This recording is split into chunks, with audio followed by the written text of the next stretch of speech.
jungle. Allez, bonjour à tous et merci de nous retrouver pour ce numéro de, bien sûr, DLN2. C'est tous les vendredis à partir de 14h. Nous décryptons l'actualité des sélections, les joueurs, les staffs techniques, le COMEX et toute l'ambiance autour et dans le nid des éperviers, toutes catégories confondues. Ensemble, eh bien, on continue de sonner la mobilisation et d'intensifier la sensibilisation en vue de la reconstruction du football togolais. Au menu du jour, sélection U23. Tournoi de Rabat au Maroc. Déception quasi totale des joueurs expatriés qui ont été convoqués. Des doutes sur le niveau réel du sélectionneur Hafizou Traoré. Comment prépare-t-on la transition vers la sélection A? Cannes 2023 ou 24, c'est selon. Quel avenir pour les éperviers du Togo dans les éliminatoires après toutes ces contre-performances? Alors, dans quelles conditions le Togo pourrait-il encore se qualifier? Que doit-on faire ou corriger avant les deux derniers matchs contre les Swatini et le Cap-Vert? Le public sportif togolais doit-il encore continuer à rêver? C'est la grande interrogation. Voilà, Togolais en club, le chapitre, on va l'évoquer aujourd'hui avec le coup d'œil sur l'actualité des joueurs togolais expatriés. Et puis la tranche des auditeurs, à vous l'antenne. Dans le nid des éperviers, DLN2, c'est avec la technique Théo Ajavon, à la caméra comme d'habitude, et l'homme à Devon. Bien sûr, au studio, les chroniqueurs sont présents. Franck Mniama, il est là. Et puis, Angelo Folikwe, toujours avec leur percussion, on va y aller. Et à la présentation, appelez-moi Aimé Le Bon se retrouve. Allez, retour ici dans ce studio avec, bien sûr, les chroniqueurs, je vous le disais. Franck Mniama, salut, bienvenue. Merci Aimé, bonjour à toutes et à tous. Il n'y a pas le micro qui marche, on dirait, Théo, arrangez-moi le micro du chef, attention. Oui, bonjour. Voilà. Angelo, bonjour. Bonjour Aimé, bonjour à toutes et à tous. Attention, Théo. Alors, on y est, dans tous les cas, avec... on va commencer, le premier sujet, c'est la sélection U23. Voilà, c'est-à-dire la moins de 23, justement, et qui constitue, si vous voulez, comment on dit ça finalement, l'antichambre de la sélection A, le tournoi de Rabat au Maroc avec le bilan qui est simplement effarant. 3 matchs, 0 victoire, 3 défaites, 10 buts encaissés, hors situation vécue par une sélection togolaise, en tout cas jamais vécue, hein, on va le dire ainsi. Déception quasi totale des joueurs expatriés convoqués pour le stage. Alors Franck, vous avez peut-être suivi d'ailleurs le premier match, c'était contre l'Ouzbékistan. Vous avez vu à peu près sur le terrain ce qui s'est passé justement avec ce large score. Mais alors, quelle analyse faire de ce tournoi du Maroc qui a été négocié par le manager général des éperviers du Togo? Je voulais parler de Serge Akapo, à qui on dit bonsoir en passant. En soi, ce n'était pas une mauvaise initiative de pouvoir faire participer le Togo à un tel tournoi. Ça n'a pas été facile d'être négocié parce que quand nous avons eu à discuter avec Serge Akapo, c'était extrêmement difficile d'intégrer le Togo dans ce tournoi. Parce que, vous voyez, le pédigré du Togo, personne ne le connaît.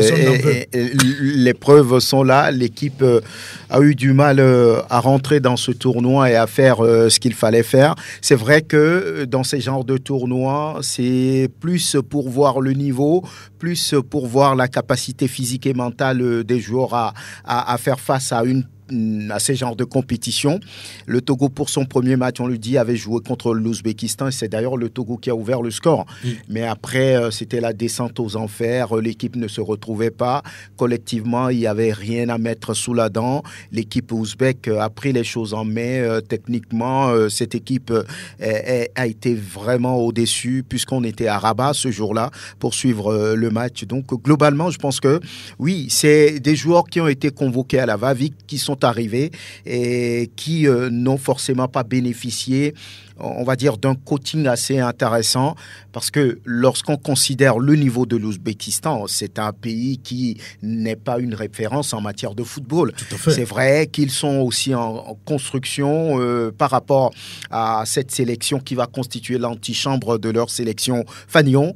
Mais on a vu des joueurs vraiment préparés par rapport à ce Togolais qui était un peu en villégiature, qui était un peu en tourisme, parce que là, on n'a pas senti la main du coach titulaire. Je parlais de Hafizou Traoré, qui, sur tout le tournoi, n'a pas existé. On a eu des nouvelles depuis le Maroc. Lorsqu'on a quitté Rabat cette soirée, après, on a eu à véritablement chercher à comprendre pourquoi cette équipe n'avait pas cette détermination, cette volonté pour faire face à ce tournoi amical, pour se faire une place.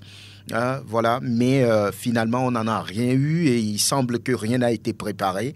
Donc forcément, lorsque vous regardez les résultats, vous vous en rendez compte que techniquement, mentalement, psychologiquement, rien n'a été fait pour préparer les jeunes.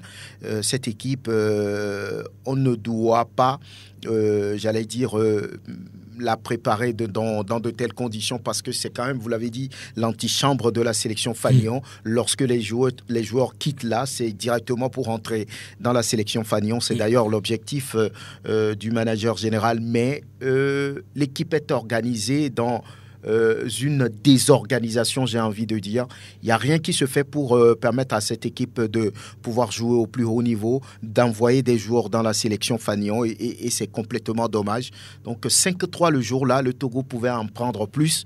Mais oui, bien sûr, le Togo pouvait en prendre plus, parce que l'Ouzbékistan avait raté des occasions nettes, 4 ou 5. Le Togo partait pour peut-être prendre 10. Heureusement qu'on a su limiter les dégâts. On a su limiter les dégâts. Donc, sur l'ensemble, c'est 10 buts et seulement 3 marqués. Ça pose des questions. Pose des questions, on continue à en poser. 10 buts encaissés en 3 matchs. Angelo, c'est quand même trop. C'est beaucoup trop. Même si c'est vrai, on est dans la catégorie U23, la sélection olympique, qui est à 2 voire 3 pas de la sélection Fagnon. Et dire qu'on a joué les éliminatoires de la CAN, de la catégorie, de la même catégorie, qui va avoir lieu en Égypte. Vous faites bien de le souligner, de le rappeler, parce que le Togo a été éliminé au dernier moment par l'Afrique du Sud. On était dans ce même studio où on se disait d'abord le match face à la Mauritanie. À Nouakchott, le Togo avait en tout cas une certaine propension à faire mieux. Et on se disait, tiens, avec le staff qui est là, je prends le triptyque Hafizou, Yenke Claude et puis Wadja Lantame. Mais on avait déjà commencé à souligner la divergence du point de vue entre, disons, le patron de ce staff et les autres. Et la limite de la lecture tactique du coach Hafizou Traoré. Et on a vu comment l'équipe s'est étiolée dans les 2 matchs. Et derrière, patatras. Je rejoins Franck où il a dit, tiens, c'est une bonne opportunité pour les U23 d'avoir en tout cas une compétition dans les jambes. Et on se rappelle, et quand on jette un coup d'œil en profondeur par rapport à la nomenclature de ces U23, la majorité viennent en tout cas de l'extérieur. Tout à fait. Et ça veut dire qu'à un moment donné, on a dû constituer un noyau et on doit travailler sur la durée avec ce noyau. Apparemment, on assiste à une incohérence totale dans le choix des joueurs, dans la gestion de l'effectif. C'est ça. Voilà pourquoi aujourd'hui, de tels résultats en 3 matchs, n'ayons pas peur des mots, c'est catastrophique. Et là, on se pose la question où on remet en cause la compétence de l'entraîneur Hafizou Traoré à la tête de cette sélection. Oui, on a essayé de faire nos recoupements et ce qui ressort n'est pas du tout reluisant. Ah oui. Oui. La plupart Qu'est-ce qu'il s'est passé? Les joueurs, en tout cas ceux qui ont eu, on pourra dire l'approche de la part de Serge Akakpo, de la part d'autres personnalités autour justement de cette sélection, qui sont de certains joueurs, sont anciens joueurs qui sont arrivés, mais malheureusement on les a pas utilisés. Et pourtant ils se sont battus corps et âme pour arracher ne serait-ce que la signature de sortie de leur club pour arriver à ce tournoi-là. Vous savez très bien qu'au niveau, là où c'est très bien organisé, c'est compliqué de pouvoir faire sortir un joueur quel que soit son âge. Mais malheureusement, Hafizou Traoré a daigné n'en faire qu'à sa tête. Je reviens un peu sur le format de jeu. Normalement, aujourd'hui, si on a au niveau des éperviers A, on a choisi de développer notre jeu sur le 3-5-2. De facto, chez les U23, ça doit être la même chose. Tout à fait. Mais curieusement, ce n'est pas ce format-là. Et donc, Les joueurs que nous avons au niveau des U23 qui peut-être évoluent en 4-4-2 ou en 4-2-3-1, attention, ils sont en danger. Lorsqu'ils vont arriver peut-être au niveau de la sélection A, mais il y aura un déphasage au niveau de la lecture de jeu, du positionnement sur le terrain et également du respect de la logique de jeu mise en place par Paulo Duarte. Pour terminer en disant, depuis le début, en tout cas, du travail d'Afizou Traoré, je le dis et je le répète, il y a une incohérence qui ne dit pas son nom. Et il y a au-delà de ça, il y a une forme d'égoïsme, de ne pas vouloir communiquer avec ses collaborateurs, de ne pas dire la vérité autour des joueurs, autour du choix des joueurs. Et quand c'est comme ça, sincèrement, à l'horizon, rien ne semble bon pour les U23. Franck, encore une fois, je reviens à vous par rapport à tout ce que vous avez dit tout à l'heure, mais on a appris aussi beaucoup de choses, hein, le fait que il n'y a pas eu assez de science d'entraînement, parce que ce que vous dites tout à l'heure, s'il y a eu des gens d'errance, c'est que justement il n'y a pas eu un automatisme préparé. Et c'est parce que justement l'une des erreurs, c'est que, ou l'une des observations qu'on a faites, c'est que il n'y a pas eu de séances d'entraînement comme cela se doit. Oui, on a eu les mêmes infos, même s'il y en a eu. Comment est-ce que ça a été fait? Oui. Parce que c'est à la Hussard. Voilà, pour aller sur un tournoi comme celui-là où il y a le Maroc, qui reste un grand pays de football, où il y a la Côte d'Ivoire et puis l'Ouzbékistan. Oui. Il fallait bien se préparer tactiquement, physiquement, psychologiquement pour faire face à ses adversaires. Sur le premier match, on se disait, oui, l'Ouzbékistan, c'est rien du tout, le Togo devrait pouvoir faire l'affaire. Et à la grande surprise... On rappelle qu'ils ont été champions d'Asie de la même catégorie, en Asie du Sud-Est. Hein. Oui, en Asie du Sud-Est. Ça veut tout dire. C'est pas rien. Voilà, donc c'est une équipe qui travaille depuis un bon bout de temps. Et vous l'avez souligné d'ailleurs au départ. Donc, et le Togo s'est préparé, on va dire, je ne sais pas comment on le dit, dans des conditions, je ne sais pas, c'est-à-dire que techniquement, il n'y avait rien eu. On n'avait pas préparé des joueurs à faire face à un tel tournoi. Bon, le travail, les séances n'ont pas été faites comme il se doit. Finalement, ça les joueurs seraient même étonnés. Ils ont été pris un peu à la va-vite. Oui, du travail qui a été fait, et que ça dit qu'ils ne comprennent pas. On a comme l'impression que notre cher entraîneur Afizou Traoré n'a pas l'étoffe pour tenir un tel groupe. C'est quand même les U23. Quand on parle de U23, il y a des joueurs qui évoluent là et qui peuvent en même temps jouer en sélection A, comme Clyde Thibault par exemple, qui est surclassé, qui a été d'ailleurs le capitaine à Antalya. Donc je pense que c'est un peu depuis le départ. Et c'est de là qu'est venu Karim Derman. Voilà. Il ne faut pas oublier ça. Justement. C'était à partir du tournoi d'Antalya. Et en ce moment, Afizou Traoré n'était pas là. Les choses ont été confiées à Paulo Duarte. Et après, qu'est-ce qu'il s'est passé? Quel signe ne s'est pas passé? Bon, on a découvert Afizou Traoré à la tête de cette sélection. Est-ce qu'il a les moyens pour tenir une telle sélection? Je ne sais pas. Est-ce qu'il a les moyens pour conduire un tel groupe? Visiblement non, parce que ce qu'on a eu à voir du côté de Rabat... Vous parlez de moyens ou de capacité? De capacité, oui. Et puis moyens, c'est des moyens. Est-ce qu'il dispose de moyens, on va dire, qui lui permettent de pouvoir tenir une telle sélection? Oui, apparemment non. Mais il paraît qu'il a présenté un diplôme qui est... comment on dit, qui est acceptable. Même, c'est le lieu également de dire que ce n'est pas seulement le diplôme qui fait, le papier. Mais vous dites quelque chose de pertinent. Oui. Il a le diplôme, c'est-à-dire que c'est sûrement plus de la théorie que de la pratique. Voilà. Mais où a-t-il eu des résultats probants qui aujourd'hui le poussent à prendre en main les U23, sinon... Il aurait dit qu'il avait... Moi, je crois que c'est ici, on l'avait déjà dit, mais moi, je n'avais jamais entendu parler de ce monsieur, Afizou Traoré. Il dit avoir fait à Gaza. Oui. On a fouillé dans toute l'histoire d'Agaza. Moi, je n'ai jamais rencontré son nom quelque part. Il semble qu'il a joué en Turquie aussi. Bon, on n'a pas trop d'informations autour de lui. Voilà d'ailleurs pourquoi sa nomination a surpris plus d'un. Donc, sur ce tournoi-là, on mesure un peu déjà, je ne veux pas dire incapacité, les limites de M. Afizou à conduire une telle sélection, parce que là, les U23, il faut en prendre soin, parce que c'est quand même les fanions de demain. si, par exemple, on donne cette équipe à quelqu'un qui ne maîtrise pas forcément tous les rouages de l'entraîneur, tous les rouages qui permettent d'entretenir quand même une sélection nationale, c'est compliqué. Et aujourd'hui, les résultats sont là, parce que là, il n'y a pas autre chose à mettre devant que ces résultats au tournoi de Rabat, où le Togo a pu s'en sortir avec 10 buts et 3 seulement de marqués. Alors voilà, des doutes sur le niveau réel du sélectionneur Afizou Traoré. Le monsieur n'a jamais convaincu depuis sa nomination à ce poste très important. Franck l'a souligné tout là. Quel est son problème au juste, Angelo?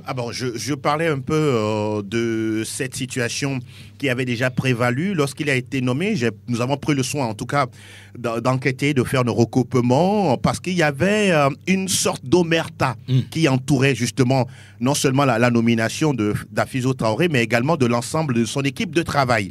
Et nous avions en tout cas approché quelqu'un de très très proche, de très très sûr au niveau de l'encadrement, qui nous dit, mais le monsieur, depuis qu'il est nommé, difficile de le retrouver. Difficile de le retrouver autour d'une table. Ne serait-ce que pour discuter, dérouler le planning, la vision, la prospection. Qu'est-ce qu'il veut lui-même? Exactement, en concomitance avec ses collaborateurs. C'est ça. Ses limites, ses moyens qu'il doit afficher, ce que les autres doivent lui apporter, ce qu'il va demander aux autres de lui apporter par rapport à la mission qu'on lui a assignée, parce que c'est une mission après tout. Et n'oublions pas une chose, Franck en parlait tout à l'heure, Paulo Duarte était déjà en mission avec les A et les U23. Mais au regard de ce que je constate, il a peut-être vu comme quoi il ne veut pas avoir une surcharge de travail avec les A et les U23. Et il a décidé, si c'est comme ça, je préfère laisser cette partie du travail à une autre personne compétente. Et c'est à la fédération de trouver la personne compétente. Et on nous a présenté Afizou Traoré. Je rappelle que normalement, cette ossature des U23 doit être composée de 60 à 70% de joueurs binationaux ou locaux proposés par Paulo Duarte, et les 30% laissés à la charge d'Afizou Traoré. Oui, et c'est ce qui a été toujours fait. D'ailleurs, pour ce tournoi, également, ça a été fait ainsi, où on lui a laissé donc une largesse, justement, de choisir. Parce qu'en fait, oui, comme vous l'avez dit, Angelo, mais le projet de U23, c'est faire en sorte que les binationaux qui hésitent encore à arriver, de leur trouver un cadre d'expression qui leur permette déjà d'humer, si vous voulez, l'air de la sélection, et peu à peu de commencer à s'intégrer, au lieu qu'on vienne en sélection A pour, pour apprendre, pour être testé. Il vaut mieux le faire à un niveau plus bas, qui est en tout cas les U23. Je crois que c'était le projet, ou le contenu même du projet. C'est pour ça que Serge Akakpo s'est battu pour faire accepter le projet à la Fédération togolaise de football et au ministère des Sports et des Loisirs, donc par le gouvernement. Et donc je crois que c'est à partir de là qu'on a réussi à monter cette équipe-là pour d'abord participer à ces éliminatoires de la CAN de la CAN des U23, et ensuite continuer à progresser et voir comment on peut injecter étape par étape des joueurs dans la sélection A. Je crois que parce qu'on n'avait pas de relève, c'était notre problème. Et ça, c'est un problème très important. C'est un problème. Parce qu'on croyait toujours à un moment donné que les Adebayor étaient éternels. Oui. Voilà. Oui, on n'a pas su assurer la relève quand il faut. Voilà pourquoi aujourd'hui, d'ailleurs, l'équipe nationale Fanion est en train de souffrir. Maintenant, ce projet est arrivé, tout le monde a applaudi et on s'est dit, oui, forcément, il va y avoir la relève, il va y avoir des joueurs pour prendre place très rapidement en sélection Fanion par rapport à ce qu'on a vu à Antalya, ce qui a été dit. Et puis après, on a vu beaucoup de joueurs arriver comme les Foley Steven, comme les Nador, comme les Agbemefa, comme les Tchakei, Moucheri, et puis d'autres joueurs. Ils sont très nombreux. Par exemple, sur le tournoi de Rabat, il y en avait 26, avec une très grosse partie venue de l'extérieur. Donc, c'est des joueurs qui techniquement, moi je les ai vus sur l'entraînement, la séance d'avant-match ce jour-là, des joueurs assez techniques, mais des joueurs qui manquaient encore de cohésion, de savoir-faire, de jouer en effectif ensemble, qui manquaient un tout petit peu également de physique pour faire face à ces genres de tournois. Donc je pense qu'il fallait saisir une telle occasion, une telle aubaine pour préparer sérieusement la relève de la sélection Fagnon en mettant quelqu'un de rigoureux, en mettant quelqu'un qui connaît bien le football, qui peut tenir cette équipe-là.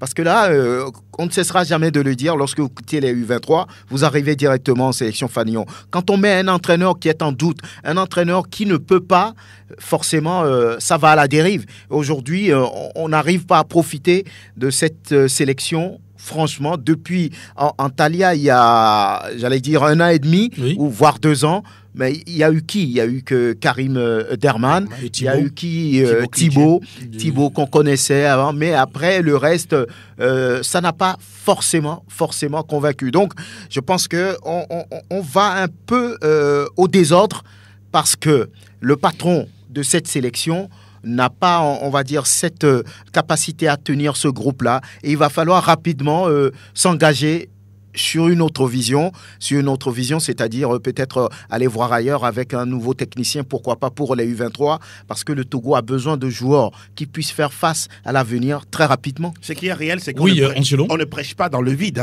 ni dans le désert. Juste le match contre l'Afrique du Sud lors des éliminatoires. Oui. Le Togo était, pourra-t-on dire, presque éliminé, mais le public sportif avait envie de voir une équipe capable de jouer et de battre cette équipe de l'Afrique du Sud. Oui. Mais curieusement, Hafizou Traoré a décidé de jouer défensif. En faisant des choix assez bizarroïdes. Mais on s'est demandé, mais qu'est-ce qu'il nous fait? C'est à partir de là, je pense que beaucoup ont commencé à jeter un regard sur son travail. Les 3 matchs, c'est vrai, au niveau du Maroc, oui, on parlera d'un tournoi international, mais attention, il faut également avoir des résultats pour petit à petit progresser. On parlait tout à l'heure que c'est l'antichambre de la sélection A. Donc, tout de suite, il faut penser à renforcer la sélection A. N'oublions pas que Djenda Konam, Alexis Romao ne seront pas éternels. Ah oui, maximum, je leur donne 2 ans encore avec cette sélection. Mais après 2 ans. Alexis Romao... Bon, peut-être j'exagère. Oui, mais 1 an, pas plus que ça. Pas plus que ça. Et si jamais, aujourd'hui, ces 2-là nous quittaient le groupe, alors qui avons-nous au niveau de la sélection U23 pour les remplacer avec une telle façon de... là-bas aussi déjà âgé. Voilà. Donc, la question de la relève semble bien pertinente et c'est vraiment... nous demandons à la fédération de voir autrement les choses. Je vais le marteler, je vais encore le dire haut et fort, que pour les catégories inférieures, il nous faut des formateurs à la tête de ces sélections. Ce n'est pas en A qu'on viendra savoir comment contrôler, comment jouer dans une défense à 3, dans une défense à 4 ou dans un système 3-5-2. Non, tout ça s'apprend d'abord dans la cage inférieure et lorsque vous arrivez en A, vous êtes aguerri. Ben, si un entraîneur vous dit, à 2 minutes du début d'un match, ok, allez-y, vous allez jouer 3-5-2, sans vous dire quelle sont la transformation que vous allez faire sur le terrain, etc. Alors, l'animation de ce système de jeu-là, bon, ben écoutez, oui, c'est 3-5-2, allez-y. Bon, ben écoutez, il y a un problème énorme de gestion du groupe, mais aussi de gestion individuelle. J'en ai pour preuve également, c'est peut-être lointain, lors du match contre la Mauritanie, on a fait venir le jeune Daniel Atisso, qui avait fait le centre de Swallows. Vous vous rappelez, et qui est actuellement à Abidjan, qui est en Côte d'Ivoire, qui joue donc au Racing Club d'Abidjan. Mais le jeune qui arrive au retour de la Mauritanie, pour gagner l'hôtel, on lui dit, bon, ok, on n'a plus besoin de toi, va à la maison. Il va aller dans quelle maison? Incroyable. Vous voyez comment on gère, disons. Mais c'est une sélection, là, mais comprenons. Et c'est encore pire ce qui s'est passé au Maroc. Avec des joueurs expatriés qui sont arrivés pour la première fois et qui sont totalement dépaysés parce que, justement, l'entraîneur n'a pas réussi donc, à les intégrer. parce que peut-être qu'il est en train de se dire que ce n'est pas lui qui les a choisis, qui les a sélectionnés. Voilà aussi une situation. Oui, dans ce genre de situation, ça devient compliqué dans la tête des jeunes joueurs. Ils sont en U23 et beaucoup parmi eux tournent autour des 20 ans. Oui. Parce que là, ils sont jeunes, et ils vivent, on va dire, en Europe, ils ont certaines habitudes. Lorsque la situation se présente ainsi, c'est des joueurs qui sont complètement dégoûtés, désorientés, déboussolés. Et déçus par ce qui s'est passé. Ils disent d'ailleurs qu'ils ne savent pas s'ils peuvent encore revenir. Ils se disent qu'ils pouvaient véritablement faire autre chose au lieu de venir ici et venir se chercher. Parce que l'entraîneur, comme vous le dites si bien, n'a pas su gérer l'effectif, n'a pas su gérer le groupe. Parce que là, à ces genres de joueurs, il faut parfois se comporter comme un père, leur parler comme ses enfants pour les rassurer, les mettre dans le bain, bien les intégrer pour qu'ils puissent donner ce que vous voulez. Donc on n'a pas constaté un tel discours, on n'a pas constaté une telle communication autour des joueurs, une telle communication venant de l'entraîneur. Donc c'est un groupe un peu éparpillé, dispersé, qui a pu disputer le tournoi là-bas au Maroc. Et les résultats sont là pour témoigner tout ce qu'on dit. Quand vous parlez de ces joueurs déçus, frustrés, pardon, qui aujourd'hui affichent un véritable désaveu vis-à-vis de l'entraîneur, je pense que cela s'affirme. Quand vous prenez un peu le cursus, en tout cas, d'Hafizou Traoré, oui, on vous dit qu'il a entraîné dans le golf, mais bon, je ne cesserai jamais de le dire. Pour quel résultat probant aujourd'hui? On n'a rien du tout. C'est comme si, voilà, quand on vous présente une feuille vierge, mais on vous dit qu'il y a quelque chose là-dessus, lisez. Aujourd'hui, quand vous prenez... Vous cherchez en vain. Vous cherchez en vain. Vous prenez le cas du joueur Adji Martin Aharnyama, qui évolue en 4e division belge. Je rappelle qu'il n'a que 20 ans. Et à l'heure où nous parlons, pratiquement tous les grands clubs en Belgique veulent se l'arracher, parce que d'abord, c'est un joueur qui a un bon gabarit, milieu de terrain. 1m93. C'est ce qui affiche justement quand vous faites les statistiques. Vous amenez un tel joueur et vous ne le faites pas évoluer dans son registre habituel. Mais il y a un problème. C'est vrai, vous pouvez être entraîneur, vous êtes sélectionneur, mais au-delà de ça, il y a ce qu'on appelle la pédagogie vis-à-vis de votre joueur. À un moment donné, si vous n'avez pas peut-être cette qualité-là, mais c'est en cela, je dis également qu'Hafizou Traoré doit chercher à travailler avec ses deux collaborateurs. Wadja Lantam, ce n'est pas ou bien un joueur ou bien un entraîneur de la dernière pluie. Oui. Il a fait la sélection, il a fait les catégories, il a été capitaine, il a joué à l'étranger, il connaît très bien la mentalité des jeunes joueurs, et aujourd'hui, vous ne voulez pas forcément travailler avec lui. Je me dis à un moment donné, mais faites preuve d'humilité et allez également à l'école des autres. Malheureusement, non seulement Hafizou Traoré est limité, en tout cas sur le plan connaissance du jeu, mais également au niveau de la pédagogie, à mon humble avis, il n'a pas de coffre. Ah ben, voilà donc à peu près ce qu'il faudra dire sur ces... Et voyez-vous, il y a un autre tournoi qui pointe à l'horizon. Le tournoi de Toulon. Pour les U23. Le tournoi de Toulon pour les U21, mais c'est le même joueur qu'on va utiliser, qui pointe à l'horizon. Et le Togo est bel et bien en lice. Saja Kakou a réussi encore une fois à faire enregistrer le dossier du Togo. C'est pas facile. Ah oui. J'ai essayé d'échanger un peu avec lui, mais attention, ça fait plus de 8 mois qu'il est en train de gérer ce dossier. Ouais. Et finalement, le Togo qui tombe donc dans un groupe composé du Mexique, du Qatar et de l'Australie, justement. Mais voilà, ce tournoi qui va se disputer en juin prochain, avec quel joueur y va-t-on et avec quel sélectionneur, c'est la question qu'on se pose. Angelo.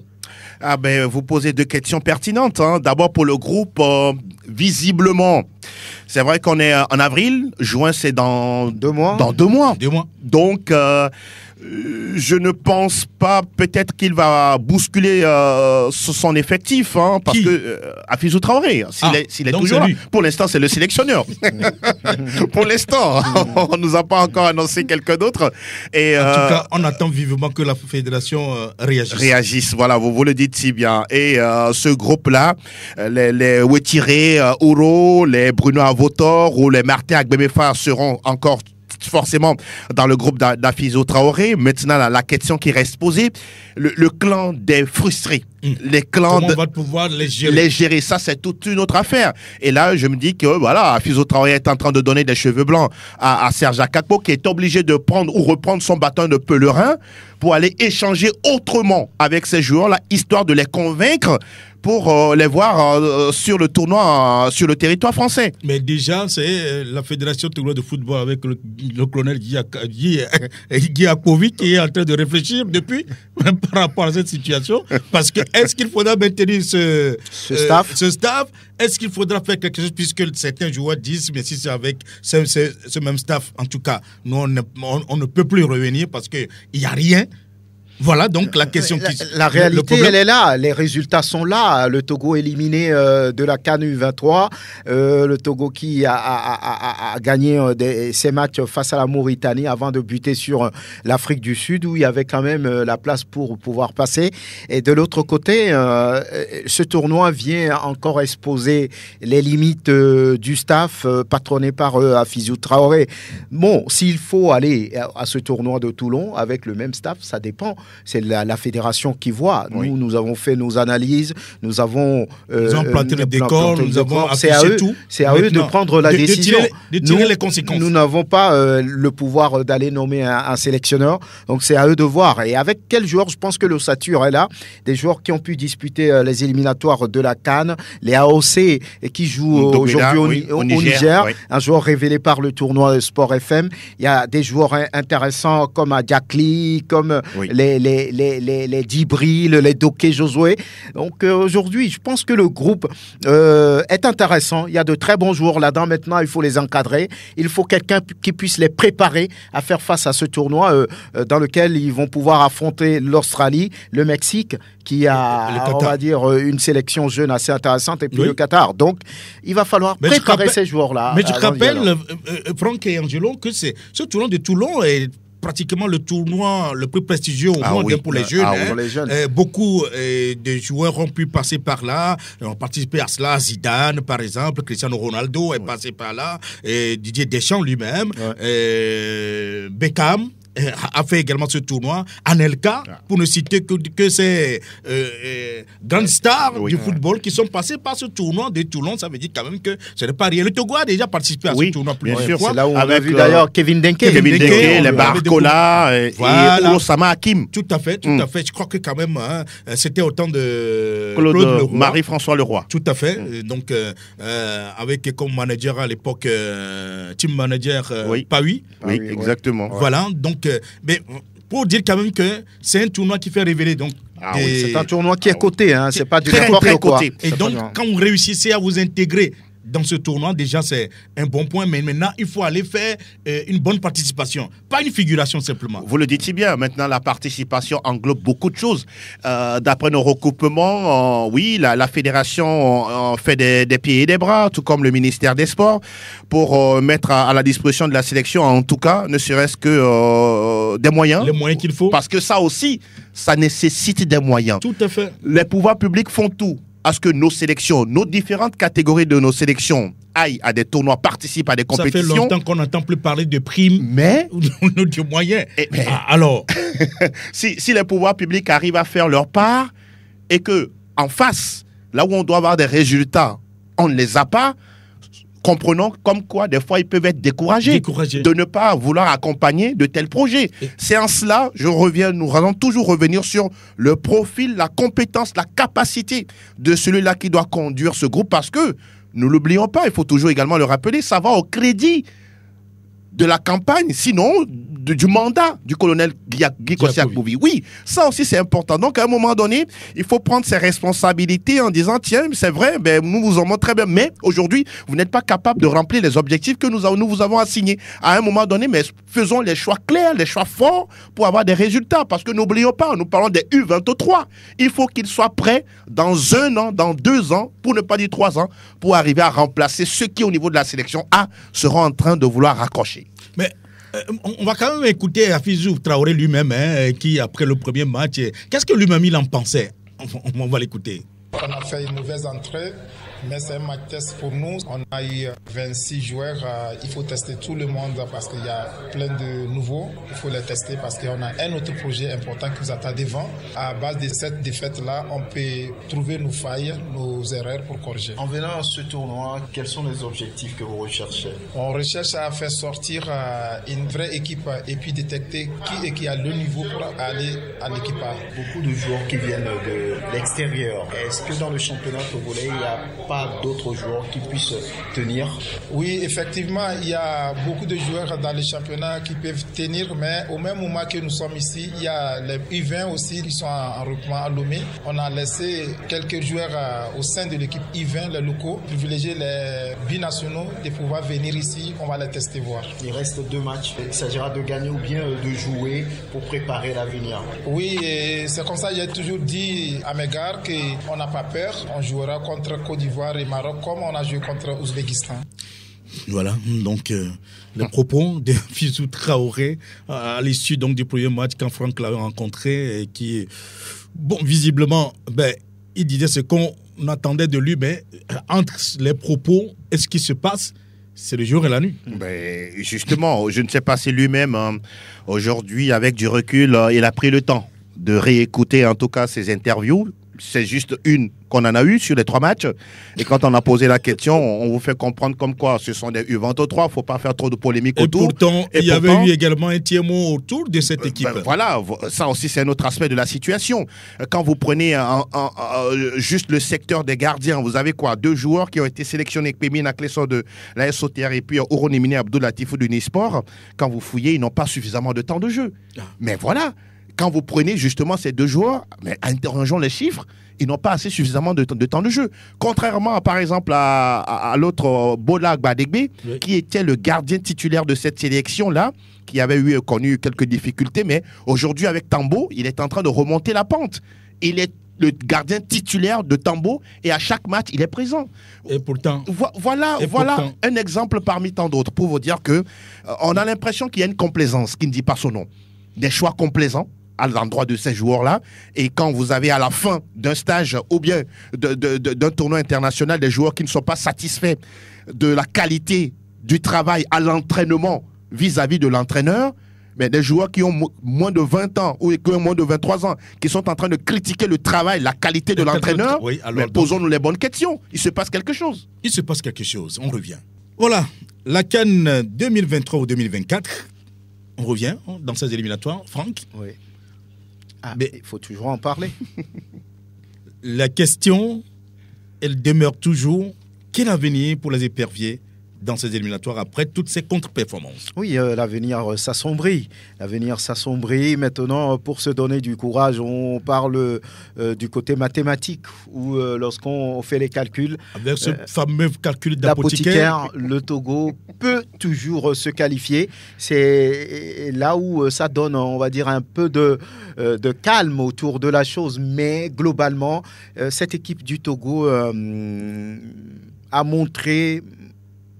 est-ce qu'il faut dire limite, a montré ce manque de combativité qui véritablement a manqué. Parce que là, lorsque vous prenez les 2 derniers matchs disputés, on a constaté que le Burkina Faso était dans la gestion.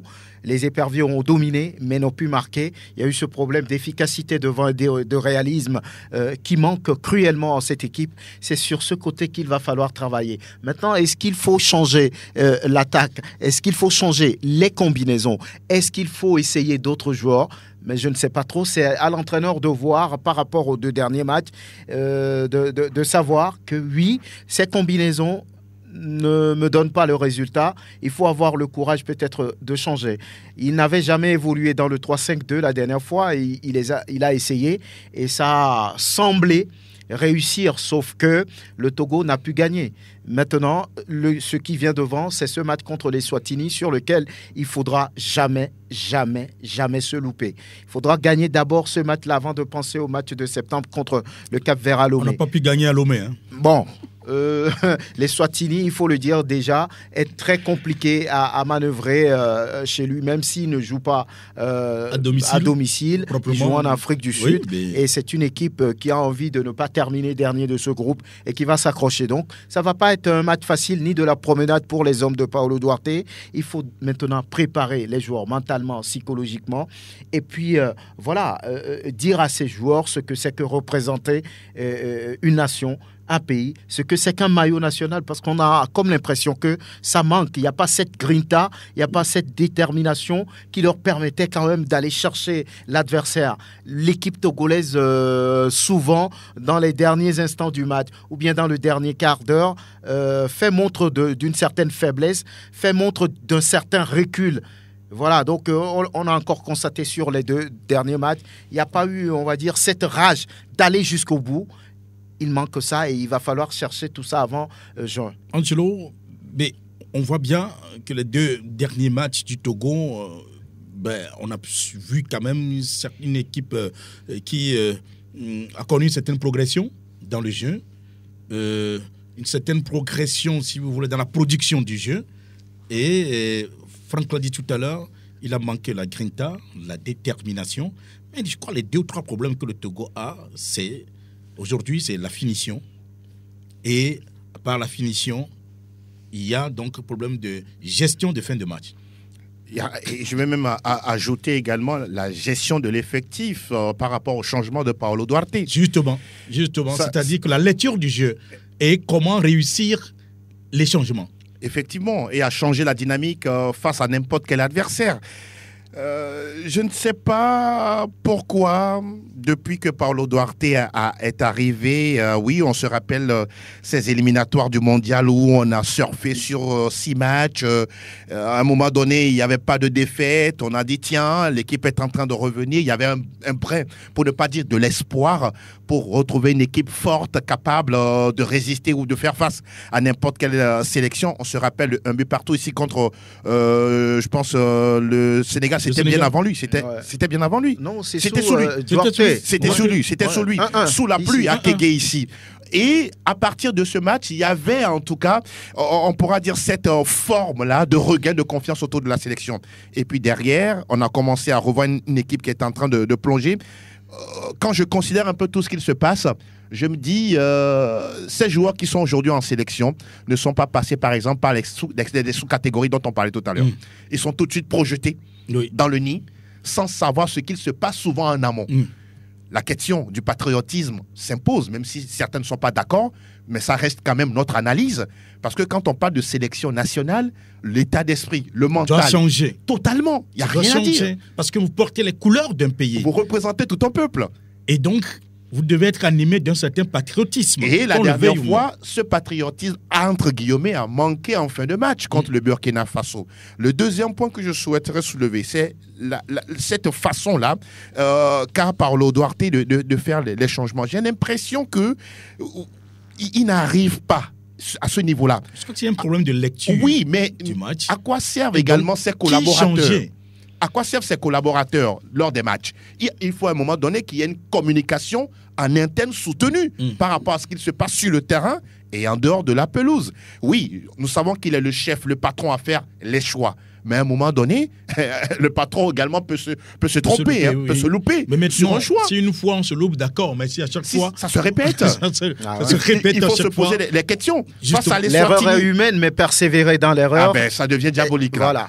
Face à l'Eswatini, ça s'est remarqué. Face au Cap-Vert, dans les doubles confrontations Burkina-Togo, c'est toujours la même chose. C'est toujours la même chose. Je n'aimerais pas être à sa place parce que je ne pense pas qu'il soit arrivé au Togo pour récolter, je pourrais dire, des mauvais résultats. Il a envie de faire des résultats, sauf que on a l'impression que son pédigré par rapport à la qualité ou au niveau de nos joueurs, cela ne s'équilibre pas. Ce qui fait qu'aujourd'hui, on a ces résultats. Pour terminer en disant, mon compteur d'espoir pour le Togo, pour la qualification, l'aiguille est en train de marcher dans le sens inverse. Oui, dans le sens inverse, parce que là, jouer contre les Swatini de l'autre côté et accueillir le Cap-Vert chez nous, avec cette façon de jouer, à mon humble avis, ça ne donne pas de certitude, et là, pour moi, ça craint. Et c'est justement ce que nous dit donc Edom Bolor, notre confrère de Radio Victoire, qui est passé dans cette émission avec Franck Nyama, et qui dit qu'il faut retourner au travail. C'est simple. Je voudrais être honnête envers le public sportif pour leur dire que c'est quasiment cuit pour le Togo. Maintenant, mathématiquement, le Togo est toujours en course parce qu'avec les 2 derniers matchs, si le Togo remporte les 2 matchs, ça fera 6 points plus les 2 unités, ça fera au total 8. Maintenant, dans la poule, on a le Burkina. Le Cap-Vert perd. Oui, le Cap-Vert perd ces 2 matchs, mais a priori, je ne vois pas le Cap-Vert faire 2 matchs sans victoire. Aujourd'hui, le Cap-Vert a besoin d'un seul point pour se qualifier pour la CAN Côte d'Ivoire 2023. Donc, mathématiquement, c'est possible encore pour le Togo, mais pour être honnête, je pense que c'est totalement fini pour le Togo. Maintenant, c'est au niveau de la Fédération togolaise de football, au niveau du ministère des Sports, de développer d'autres projets. Parce que le grand souci au niveau de l'équipe nationale du Togo, c'est qu'on n'a plus de joueurs. Nos joueurs ne sont plus les premiers choix dans leur équipe. Et il faudrait développer un autre objectif. Un autre objectif, c'est d'aller à la base, former des joueurs, aller au niveau des U17, faire un suivi, on quitte U17, on va en U20, on va en U23, ainsi de suite jusqu'en équipe A. Je pense qu'il faut aller, après 5 ans, oublier, participer aux compétitions 7, mais oublier pour des résultats et après 5 ans revenir très fort. Le Sénégal a fait. Aujourd'hui, le Sénégal est pratiquement sur le choix de l'Afrique. Donc. Alors, notre confrère, il a tout dit. On n'a même plus besoin de dire quoi que ce soit. Ouais, il a demandé tout simplement de ne plus rêver, d'aller travailler. Comme l'avait toujours dit Angelo depuis un moment. Bon. Il ne faut plus rêver. Voilà. Donc, il faut passer à autre chose. Oui, même si mathématiquement c'est encore possible, il ne faut pas compter sur les autres pour se qualifier à une CAN.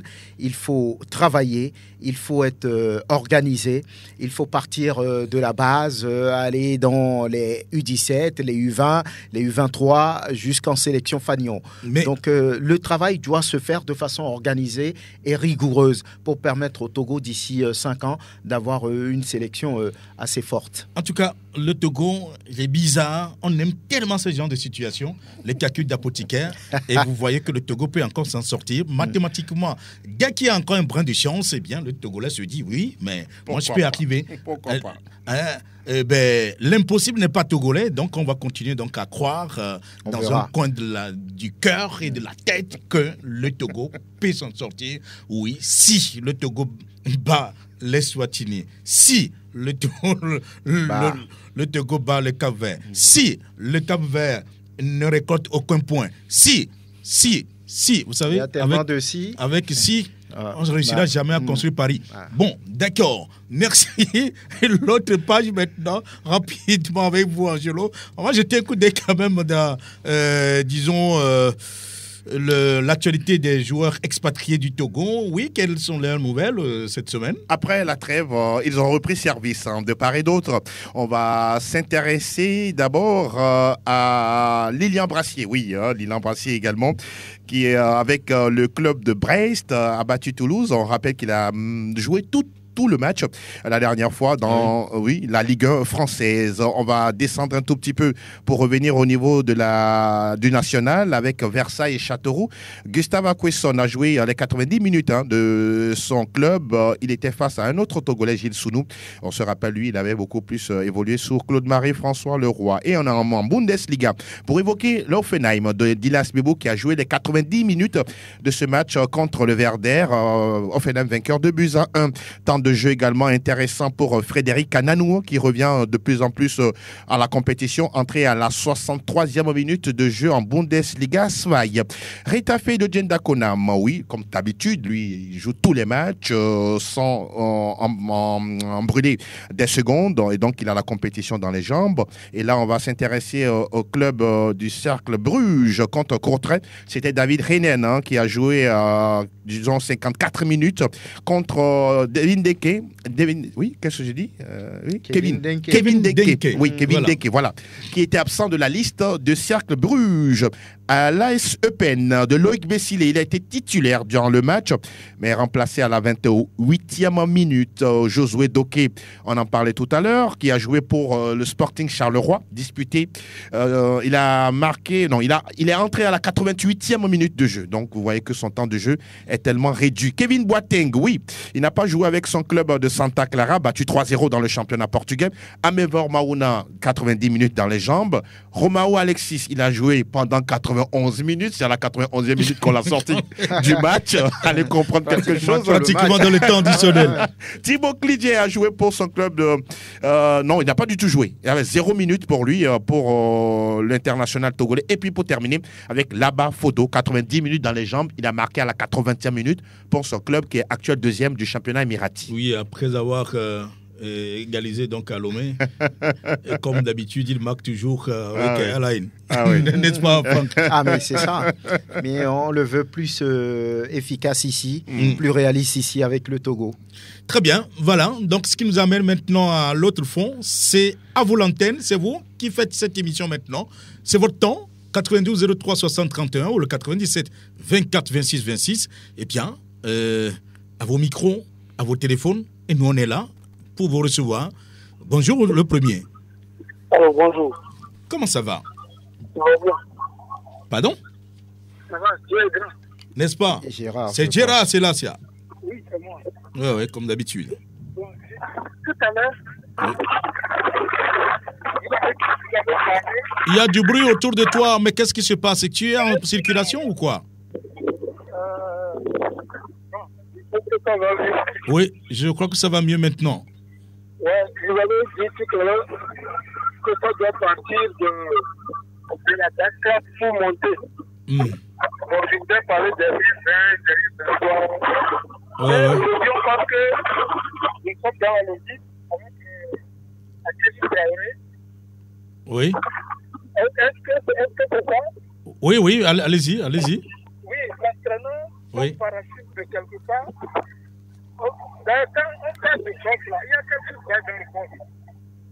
Il y a le Ouadia. Bon, c'est bon. Et moi j'ai un courage indien. Et nous allons gagner. Nous irons en Côte d'Ivoire. Ah, d'accord. Gérard lui-même qui pense qu'on ira donc en Côte d'Ivoire, ça c'est très bien déjà. Tu vois, c'est ça. Le Togolais, il est courageux. Ah oui, vraiment.